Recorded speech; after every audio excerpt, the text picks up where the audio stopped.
Hello guys, আপনাদের মাঝে আবারও চলে আসলাম একটা অসাধারণ ভূত এফএম নিয়ে। চলো শুরু করা যাক। গ্রামের চার বন্ধু এক রাতে পাশের গ্রাম থেকে ফিরছিল। সময় তখন প্রায় রাত 12টা। বাড়ি যাওয়ার দুটি রাস্তা ছিল, একটি বড় রাস্তা আর একটি পুরনো কবরস্থানের ভেতর দিয়ে যাওয়া শর্টকাট। সাহস দেখিয়ে তারা কবরস্থানের পথই বেছে নিল। চারদিকে অস্বাভাবিক নীরবতা, বাতাসে শুকনো পাতার শব্দ, মোবাইলের আলো জ্বালিয়ে তারা হাঁটছিল। কিছু দূর যাওয়ার পর হঠাৎ বলল, আমরা কি চারজনই এসেছিলাম? অন্যরা হেসে বলল, হ্যাঁ, আমরা তো চারজনই তো।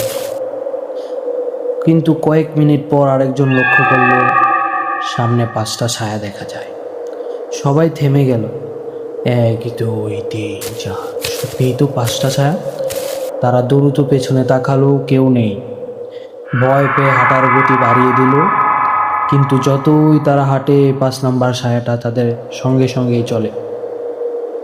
হঠাৎ সবচেয়ে পেছনে থাকা ছেলেটা চিৎকার করে উঠল।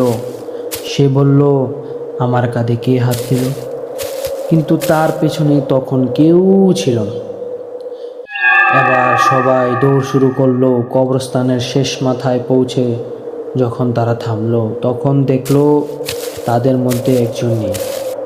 বন্ধুটিকে খুঁজতে তারা সাহস করে আবার ভেতরে গেল। দূরে এগোতেই তারা দেখতে পেল একটি পুরনো কবরের সামনে সে দাঁড়িয়ে আছে, মাথাটি নিচু করে। ডাকাডাকি করেও কোনো সাড়া নেই। তারা কাছে যেতেই ছেলেটি ধীরে ধীরে মাথা তুলল। তার চোখ দুটো সম্পূর্ণ সাদা, আর সে ফিসফিস করে বলল, তোমরা তো চারজন ছিল না? আমরা 5জন এসেছিলাম। এরপর কবরস্থানের ভেতর থেকে একসঙ্গে অনেক মানুষের হাসির শব্দ ভেসে উঠল। আর সেই রাতের পর গ্রামের কেউ আর কখনো কবরস্থানের শর্টকাট ব্যবহার করেনি।